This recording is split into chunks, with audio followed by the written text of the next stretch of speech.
जय जय श्री कृष्णा। राधे राधे। आप सभी को देवसेनी एकादशी की बहुत बहुत शुभकामनाएं। भगवान लक्ष्मी नारायण आप सभी की मनोकामना पूरी करें। आइए सुनते हैं देवशयनी एकादशी व्रत के दिन सुनी जाने वाली सभी कथाएं, सभी कहानियाँ। देवशयनी एकादशी व्रत कथा बोली विष्णु भगवान की जय हो, लक्ष्मी माता की जय हो, एकादशी माता की जय हो।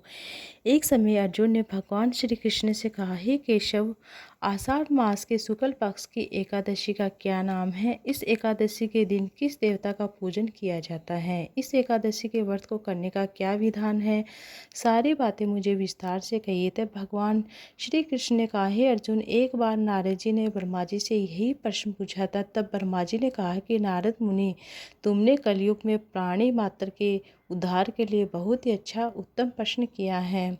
यह बहुत ही अच्छा प्रश्न है क्योंकि एकादशी का व्रत सभी व्रतों में उत्तम होता है। इस व्रत के करने से सभी पाप नष्ट हो जाते हैं। आषाढ़ मास के शुक्ल पक्ष की एकादशी का नाम देवशयनी एकादशी है। इस एकादशी का व्रत करने से भगवान श्री हरि विष्णु प्रसन्न होते हैं और इसी के साथ में माता लक्ष्मी की असीम कृपा प्राप्त होती है। इसके लिए मैं तुम्हें एक पौराणिक कथा सुनाता हूँ। आइए सुनते हैं एकादशी व्रत कथा। तुम ध्यान से सुनेगा। माधाता नाम एक सूर्यवंशी राजा था। वह सत्यवादी, वह बड़ा ही तपस्वी और प्रेम भक्त था। चक्रवर्ती था। अपनी प्रजा का लालन पालन संतान की तरह किया करता था। उनकी सारी प्रजा धन धान्य से परिपूर्ण थी, सुखपूर्वक जीवन जी रही थी। उनके राज्य में कभी भी अकाल नहीं पड़ा, कभी किसी प्रकार की प्राकृतिक आपदा नहीं आई। परंतु ना जाने क्यों देवता उनसे रुष्ट हो गए। ना मालूम राजा ने क्या पाप किया है, कौन सी भूल हो गई है। एक बार उनके राज्य में जबरदस्त अकाल पड़ गया। सारी प्रजा अन्न की कमी के कारण बहुत दुखी रहने लगी। राज्य में यज्ञ होने बंद हो गए। अकाल से पीड़ित प्रजा एक दिन दुखी होकर राजा के पास गई, हाथ जोड़कर प्रार्थना करने लगी, हे राजन, समस्त संसार की सृष्टि का मुख्य आधार वर्षा है। इसी वर्षा के अभाव से राज्य में अकाल पड़ गया है। अकाल से प्रजा मर रही है। हे भूपति, आप कोई ऐसा यत्न कीजिए जिससे हम लोगों का कष्ट दूर हो, और यदि जल्दी ही अकाल से मुक्ति ना मिली तो विवश होकर प्रजा को किसी दूसरे राज्य में शरण लेनी पड़ेगी। अपने प्रजाजनों की बातें सुनकर राजा बहुत दुखी हुआ और उन्होंने कहा, आप लोग सत्य कह रहे हैं। वर्षा न होने से आप बहुत दुखी हैं। राजा के पापों के कारण प्रजा को कष्ट भोगना पड़ता है। मैं बहुत सोच विचार कर रहा हूँ, फिर भी मुझे अपना कोई दोस्त दिखाई नहीं दे रहा है। आप लोगों को कष्ट को दूर करने के लिए मैं बहुत से उपाय कर रहा हूँ। आप चिंतित ना हो, हम इसका कोई न कोई हल उपाय अवश्य ही निकाल लेंगे। राजा के वचनों को सुनकर प्रजा जन वहाँ से चली गई। राजा मानदाता भगवान श्री हरि विष्णु भगवान की पूजा करके कुछ विशिष्ट व्यक्तियों के साथ वन की ओर चले जाते हैं। ऋषि मुनि के आश्रम में पहुँचते हैं। घूमते घूमते अंत में ब्रह्मा जी के मानस पुत्र अंगिरा ऋषि के आश्रम पर पहुँच गए। रथ से उतरकर राजा आश्रम में गए। वहाँ पर ऋषि अभी नित्य कर्म से निवृत्त हुए ही थे कि राजा ने उनके सामने जाकर उन्हें प्रणाम किया। ऋषि ने राजा को आशीर्वाद दिया, सुख से बैठाया और फिर बोला, हे राजन, आप इस स्थान पर किस प्रयोजन से आए हैं, यह मुझे कहिए। राजा ने कहा, हे महर्षि, मेरे राज्य में 3 वर्ष से वर्षा नहीं हो रही है। सारे राज्य में अकाल पड़ गया है। मेरी प्रजा कष्ट भोग रही है। राजा के पापों के प्रभाव से ही प्रजा को कष्ट भोगना पड़ता है, ऐसा शास्त्र में लिखा है। तो मैं तो धर्म के अनुसार राज्य कर रहा हूँ, फिर मेरे राज्य में अकाल कैसे पड़ गया, इसका मुझे अभी तक पता नहीं लगा। मैं आपके पास इसी संदेश के लिए आया हूँ। इसका कोई निवारण, कोई हल निकालिए। कृपया करके मेरी इस समस्या का निवारण करें। मेरी प्रजा का यह कष्ट दूर कर सके, इसके लिए मुझे कोई उपाय बताइए। सारी बातें सुनने के बाद ऋषि ने कुछ देर तक ध्यान किया, फिर कहने लगे कि हे राजन, इस सतयुग में धर्म के चारों चरण सम्मिलित हैं। ये युग सभी युगों में उत्तम है। इस युग में केवल ब्राह्मणों को ही तप करने का और वेद पढ़ने का अधिकार है, किंतु आपके राज्य में एक पापी व्यक्ति तप कर रहा है। इसी दोष के कारण आपके राज्य में वर्षा नहीं हो रही। यदि आप अपनी प्रजा का कल्याण चाहते हैं तो शीघ्र ही उस व्यक्ति का वध कर देना। जब तक आप यह कार्य नहीं कर लेते हैं तब तक आपका राज्य अकाल से ही पीड़ित रहेगा, अकाल से कभी मुक्त नहीं होगा। तब ऐसे वचन सुनकर राजा ने कहा, हे मुनिवर, मैं इस निरपराध करने वाले को कैसे मार सकता हूँ? निर्दोष मनुष्य की हत्या करना मेरे नियम के विरुद्ध है। मेरी आत्मा इसे किसी भी स्थिति में स्वीकार नहीं करेगी। आप इस दोष से मुक्ति कोई दूसरा उपाय मुझे बताइए। राजा को विचलित जानकर ऋषि ने कहा, हे राजन, यदि आप ऐसा ही चाहते हैं तो आषाढ़ महीने में आने वाली आषाढ़ के शुक्ल पक्ष की एकादशी को देवसेनी एकादशी के नाम से जानते हैं। आप इस एकादशी का विधान पूर्वक व्रत करें, अनुष्ठान करें। इस व्रत के प्रभाव से तुम्हारे राज्य में वर्षा होगी, तुम्हारी प्रजा पहले की तरह सुखी हो जाएगी, क्योंकि देवसेनी एकादशी का यह व्रत सभी सिद्धियों को देने वाला और सभी कष्टों को दूर करने वाला होता है। ऋषि के वचन को सुनकर राजा बड़े ही प्रसन्न होकर प्रसन्न मन से अपने नगर में लौट आते। फिर राजा ने अपनी पत्नी और सभी प्रजाजनों के साथ विधि विधान पूर्वक देवसेनी एकादशी का व्रत किया। इस व्रत के प्रभाव से उनके राज्य में अच्छी वर्षा हो गई, प्रजा को अकाल से मुक्ति मिल गई। इस एकादशी को पद्मा एकादशी के नाम से भी जानते हैं। भगवान कृष्ण कहते हैं कि हे अर्जुन, इस एकादशी का व्रत करने से भगवान विष्णु प्रसन्न होते हैं। अतः मोक्ष की इच्छा करने वाले को मनुष्य को देवसेनी एकादशी के इस व्रत को अवश्य करना चाहिए। इसलिए इस एकादशी से चातुर्मास के व्रत भी शुरू हो जाते हैं। बोले विष्णु भगवान की जय हो, लक्ष्मी माता की जय, एकादशी माता की जय हो। सतयुग में अब सुनते अनन्य कथा। सतयुग में एक महाभयंकर दैत्य हुआ था, उसका नाम मूढ़ था। वह उस दैत्य से इंद्र आदि सभी देवता पर विजय प्राप्त करके उनके पद से हटा दिया था। उसके बाद इंद्र ने भगवान कृष्ण से प्रार्थना की, हे नाथ, हे भोलेनाथ, हम भगवान शंकर से प्रार्थना की, हे भोलेनाथ, हम सभी देवता मूढ़ दैत्य के अत्याचार से दुखी हो गए हैं, मृत्युलोक में अपना जीवन व्यतीत कर रहे हैं। राक्षसों के भय से हम बहुत दुखी हैं, कष्ट भोग रहे हैं, दुख भी बहुत खुद भी बहुत दुखी हैं, भयभीत हैं, अन्य देवता ये भी बहुत दुखी हैं। हे कैलाशपति, कृपया करके आप मूढ़ दैत्य के अत्याचारों से हमारी रक्षा करिए, कोई उपाय बताइए। देवराज की बातें सुन भगवान शंकर कहते हैं कि हे देवेंद्र, आप भगवान श्री हरि के पास जाइए। मधु गेट अब संहार करने वाले भगवान विष्णु देवताओं को अवश्य ही इस भय से मुक्ति करेंगे। महादेव की ये आदेश सुनकर इंद्र आदि सभी देवता श्री क्षीर सागर में गए। वहाँ पर भगवान श्री हरि विष्णु सेन पर विराजमान थे। इंद्र सहित सभी देवता ने भगवान विष्णु के सामने उपस्थित होकर उनकी बहुत स्तुति की। ये तीनों लोगों के स्वामी, आप स्तुति करने योग्य हैं। हम सभी देवता आपको कोटि कोटि प्रणाम करते हैं। हे दैत्यों के संहार, हम आपकी शरण में आए हैं, आप हमारी रक्षा करें। हे त्रिलोक पति, हम सभी देवता दैत्य के अत्याचारों से भयभीत होकर आपकी शरण में आए हैं। इस समय दैत्य ने हमें स्वर्ग से निकाल दिया है। अब हम सभी देवता बड़ी ही दयनीय स्थिति में है, मृत्युलोक में विचर रहे हैं। अब आप हमारी रक्षा कीजिए, हमारी रक्षा कीजिए। कैलाशपति, हे जगन्नाथ, हमारी रक्षा कीजिए। देवताओं की भी करुणा पुकार सुनकर भगवान श्री हरि ने कहा, हे देव इंद्र, ऐसा कौन सा दैत्य है जिसे सभी देवताओं को जीत लिया है? आप सभी देवता जिससे भयभीत हो चुके हैं, पृथ्वीलोक में भटक रहे हैं, क्या वह दैत्य इतना बलवान है जिससे इंद्र सहित सभी देवताओं को जीत लिया है? तुम निर्भय होकर मुझे सारी बात बताओ। भगवान विष्णु के इन वचनों को सुनकर देवराज इंद्र ने कहा, हे प्रभु, प्राचीन काल में ब्रह्मवंश में उत्पन्न हुआ नाड़ी जगम नाम का एक असुर था, जिसका सूर्य नामक एक पुत्र हुआ, जो चंद्रमणि में निवास कर रहा है। उसे अपने बल से मर्त्युलोक देवताओं पर विजय प्राप्त कर ली है। सब देवताओं को देवलोक से निकाल दिया गया है और दैत्य कुल के असुरों को इंद्र, अग्नि, यम, वरुण, चंद्रमा आदि लोकपाल बना दिया गया। वह स्वयं सूर्य बनकर पृथ्वी को ताप प्रताड़ित कर रहा है, जल की वर्षा कर रहा है। अतः आप इस बलशाली भयंकर असुर का संहार करें, हम देवताओं की रक्षा करें। देवेंद्र के मुख से ऐसे वचन सुनकर भगवान श्री हरि विष्णु ने कहा, हे देवताओं, मैं आपको शत्रुओं का शीघ्र ही संहार करूँगा। आप सब इसी समय मेरे साथ चंद्रवती नगरी चलिए। देवताओं की पुकार सुनकर भगवान श्री हरि विष्णु तुरंत ही उनके साथ चल दिए। उधर दैत्य राजमोह ने अपने तेज से जान लिया कि श्री हरि विष्णु युद्ध की इच्छा से उनकी राजधानी की ओर आ रहे हैं। अतः हमें राक्षस योद्धाओं के साथ वह भी युद्ध भूमि में आकर गर्जने लगा। देखते ही देखते युद्ध आरंभ हो गया। युद्ध आरंभ होने पर अनंत असुर अनेकों राक्षस शस्त्रों धारण करके देवताओं से युद्ध करने लगे। देवताओं को पहले से ही डरे हुए थे, अधिक देर तक राक्षसों का सामना नहीं कर सके। वहाँ से भाग खड़े हुए। तब भगवान विष्णु स्वयं युद्ध भूमि में गए। दैत्य पहले से ही अधिक उत्साह में भयंकर भगवान विष्णु से युद्ध करने लगे। अपने शस्त्रों अस्त्रों से उन पर भयंकर प्रहार करने लगे। दैत्य के आक्रमण से श्री हरि विष्णु अपने चक्र और गदा के प्रहार से नष्ट करने लगे। इसी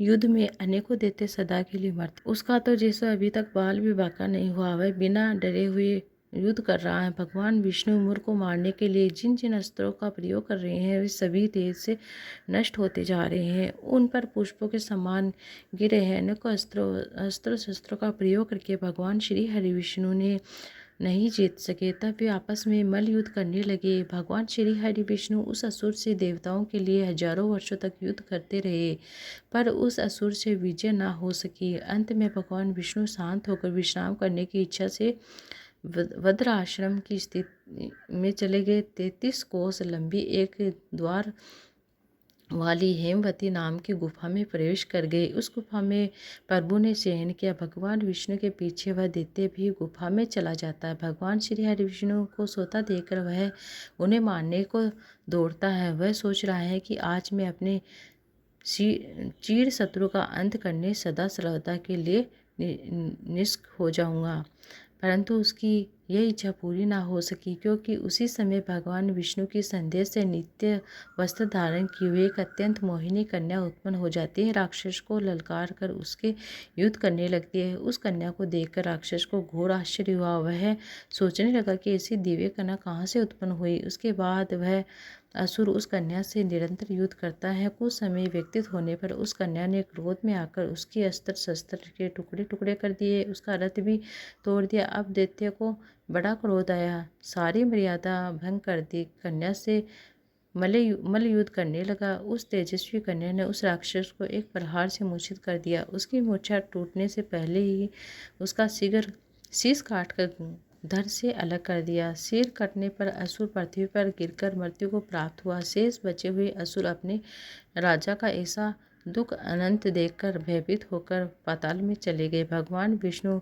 जब निद्रा से जागे तो असुर को मरा हुआ देखकर उन्हें बहुत आश्चर्य हुआ। वे सोचने लगे, इतने महाबली असुर को किसने मारा होगा। तब वह तेजस्वी कन्या श्री हरि विष्णु से हाथ जोड़कर बोली, हे जगदेश्वर, यह असुर आपको मारने को उदित था। तब आपके शरीर से उत्पन्न होकर मैंने ही इस असुर को मारा है। कन्या की बातें सुनकर भगवान विष्णु ने कहा, हे देवी, तुमने इस असुर को संहार किया है, तो मैं तुम्हें बहुत प्रसन्न हुई। इस राक्षस का अंत करके तुमने तीनों लोगों के देवताओं को कष्ट को दूर किया है, इसलिए मैं तुम्हें प्रसन्न होकर तुम्हें अपनी इच्छा के अनुसार कोई भी वरदान मांग लो, मैं तुम्हारी प्रत्येक इच्छा को पूर्ण करूंगा। तब भगवान विष्णु के वचन सुनकर उस कन्या ने कहा, हे प्रभु, यदि आप मुझ पर प्रसन्न है, मुझ पर दया है करते हैं, तो जो मनुष्य, जो देव मेरा व्रत करेंगे उसे सभी पाप नष्ट हो जाए, उसे अंत में ईश्वर की प्राप्ति हो। मेरे व्रत का आधा फल रात्रि को मिले और उसका आधा फल एक समय भोजन करने वाले को मिले। जो भी श्रद्धा से भक्ति से मेरे व्रत को करे वे निश्चय ही वैकुंठ को प्राप्त करे। जो मनुष्य मेरे व्रत में दिन और रात में एक समय भोजन करे हैं वह धन धान्य से भरपूर रहे। अगर आप मुझ पर प्रसन्न है तो कुछ ऐसा वरदान दीजिए। तब भगवान श्री हरि विष्णु ने कहा, देवी, ऐसा ही होगा। मेरे और तुम्हारे भक्त एक ही होंगे। इस संसार में सभी सुखों को भोगकर अंत में प्रसिद्ध हो जाएंगे, मर्त्यलोक में, मतलब मोक्ष को प्राप्त हो जाएंगे, मेरे लोक को प्राप्त हो जाएंगे। हे कल्याणमयी, तुम एकादशी को प्रकट हुई हो, इसलिए तुम्हारा नाम एकादशी होगा।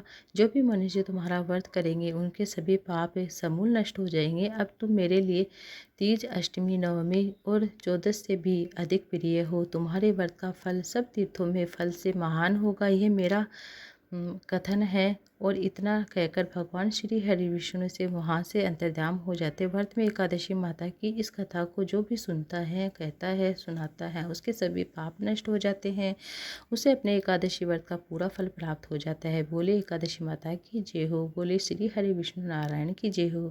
अब सुनते हैं अन्य कथा। बहुत समय पहले की बात है, किसी गांव में एक बुढ़िया माई रहती थी। बुढ़िया माई भगवान श्री हरि विष्णु की परम भक्त थी। भगवान विष्णु के मंदिर में जाती, पूजा करती। मंदिर से आते समय तुलसी देवी की पूजा करती, तुलसी देवी के बिरला सींचती और पूजा करती, परिक्रमा करती, वहाँ पर साफ सफाई करती थी। उसका रोज नियम था कि अपनी पूजा पाठ समाप्त करके जब वह घर को जाती तो तुलसी माता से प्रार्थना करती, हे तुलसी माता, मैं तेरा बिरला सींचती हूँ, तू मुझे बहू दे। हे तुलसी माता सत की दाता, मैं बिरला सींचती हूँ, मेरा तू निस्तार करना। मेरा तू हे तुलसी माता अड़वा दे, बड़वा दे, पीताम्बर की धोती दे, मीठा मीठा घास दे, बेकुट का वास दे, चटके की चाल दे, पटके की मोत दे, झालर की झनकार दे और दाल भात का जीवन दे, एकादशी का दिन दे और श्री कृष्ण का कांधा दे। इसी प्रार्थना बुढ़िया माई रोज करती थी। बुढ़िया माई की प्रार्थना सुनकर तुलसी माता सूखने लगी। भगवान ने देखा और कहा कि बड़ी चिंता हुई। उन्होंने तुलसी माता से पूछा, हे देवी, क्या बात है? तुम्हारे पास तो इतनी औरतें आती है, तुम्हारी पूजा करती है, तुम्हें पानी देती है, गाती है, बजाती है, तुम्हें तो खुश होना चाहिए, हरी भरी होना चाहिए, तुम सूखती क्यों जा रही हो? तब तुलसी माता बोली, हे भगवान, बस मेरे मन की मत पूछो। तब भगवान हंसकर बोले कि देवी, मैं नहीं पूछूंगा तो कौन पूछेगा, बताइए क्या बात है? तब तुलसी माता बोली, हे भगवान, आप तो कह रहे हैं कि ये सब सच है, मेरे पास इतनी औरतें आती हैं, मेरी पूजा करती है, गाती बजाती है, मेरा तो मन लगा रहता है, लेकिन एक बुढ़िया माई आती है, रोज़ मेरी पूजा करती है, परिक्रमा करती है, फिर प्रार्थना करती है कि हे तुलसी माता, मैं तुम्हारा बिरला सींचती हूँ, तुम मुझे बहू दो। तुलसी माता सत की दाता, मैं बिरला सींचती हूँ, तू मेरा निस्तार करना। हे तुलसी माता अड़वा दे, गड़वा दे, पीताम्बर की धोती दे, मीठा मीठा घास दे, बेकुट का बाँस दे, चटके की चाल दे, पटके की मोत दे, झालर की झनकार दे, दाल भात का जीवन दे। ये सारी चीज़ें मनोकामना पूरी करने वाली है, आप दे दूंगी, परंतु कृष्ण जी का कांधा कहाँ से लेकर आऊँ? तब भगवान बोले, हे तुलसी देवी, बस इतनी सी बात है, आप चिंता मत करो, बुढ़िया माई की मृत्यु होगी तो मैं उसे अपना कांधा दे दूंगा। तो तुलसी माता ने कहा, सोच लीजिए भगवान, आप वचन दे रहे हैं। तब भगवान हंसकर बोले कि हाँ हाँ देवी, मैं देता हूँ, मैं ज़रूर करूँगा। धीरे धीरे समय बीतता गया, बुढ़िया माई मर गई थी।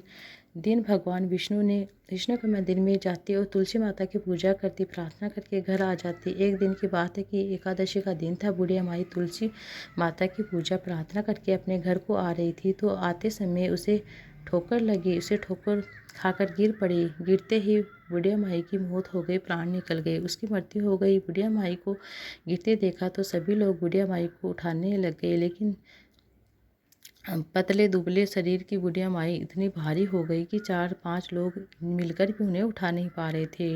लोगों को ये अफसोस हो रहा था कि सभी लोग आपस में चर्चा करने लगे कि बुढ़िया माई तो बड़ी ही संस्कारी थी, रोज़ पूजा पाठ करती थी, पर लगता है कि पूजा पाठ की पापी मन से करती होगी, तभी तो मरते ही इतनी भारी हो गई हैं, किसी से उठ ही नहीं रही हैं। ऐसी नीचा चर्चा पूरे गांव में होने लगी। तुलसी माता ने सुना तो उन्हें बड़ा दुख हुआ, क्योंकि बुढ़िया माई तो बड़ी ही नेक थी, पूजा पाठ करती थी। बुढ़िया माई के बारे में लोग उल्टी सुल्टी बातें करने लगे तो तुलसी माता को बड़ा दुख हुआ।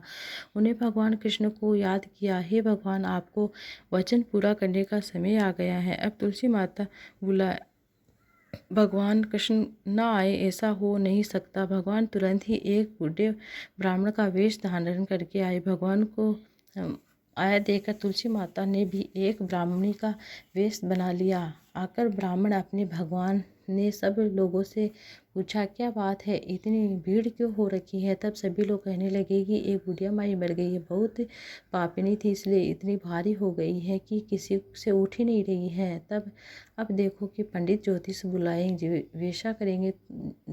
तो भगवान बोले, भाई थोड़ी बहुत पंडिताइन में भी कर रहा हूँ, लाओ मैं देखूं जरा क्या बात है। ऐसा कहकर ब्राह्मण बने। भगवान बुढ़िया माई के पास गए। जाकर बुढ़िया माई के कान में बोले, हे बुढ़िया माई, तू भी अपने मन की कर ले। बुढ़िया माई, अड़वा ले, गड़वा ले, पीताम्बर की धोती ले, मीठा मीठा घास ले, बेकुट का बाँस ले, चटके की चाल दे, पटके की मोत ले, झालर की झनकार ले, दाल भात का जिमर ले, एकादशी का दिन ले और कृष्ण का कांधा ले। भगवान का इतना कहकर बुढ़िया माई फूलों से हल्की हो गई। भगवान बुढ़िया माई को अपने कंधे पर ले गए और बुढ़िया माई की मुक्ति हो गई। तुलसी माता जैसे अपने बुढ़िया माई को मनोकामना पूरी की जैसी मुक्ति दी, ऐसी सबको देना, मनोकामना सबकी पूरी करना, घर में सुख समृद्धि बनाए रखना, सुख शांति बनाए रखना, सबकी मनोकामना पूरी करना। तुलसी माता की जय हो। इस तरह से ये थी आज की कथा।